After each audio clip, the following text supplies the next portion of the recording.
النهارده يا ولاد امتحان الميد ترم، جاهزين؟ مدهننا وفيها سمين. جاهزين يا مستر؟ هوزع الورق واللي هسمع له صوت هسحب ورقته. تمام؟ امك اسمها اسلام. خد يا ابني ما تنساش تكتب اسمك كامل. حاضر يا استاذ. بسم الله الرحمن الرحيم. صدق الله العظيم.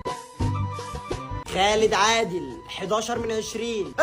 لا وربنا ده ظلم، انا غشيت اللي حليت الامتحان كله صح. اعمل لك ايه يعني؟ دي ورقتك ودي اجاباتك، تراجع معايا؟ ولا راجع ولا بتاع، انا اعمل تظلم يا ابويا، المستر ده ظالم. ما هو بصراحه يا استاذ دي مش نتيجه ابني خالص، ابني متفوق 11 من 20 دي يا باشا. ابنك كاتب، مش عايز اعرف كاتب ايه، انا واثق في ابني. احنا هنعمل تظلم ونعيد الامتحان، مفيش اي مشكله. خد يا حبيبي ورقه جديده اهي. حل. استاذنك تطلع بره يا استاذ. يا استاذ جايب كام؟ شفت الفرق ولا لا؟ اكيد يا ابويا ما تقلقش، بس ممكن انقص درجه او درجه ونص. مفيش مشكله يا حبيبي. ها يا مستر جايب كام المره دي؟ 3 من 20.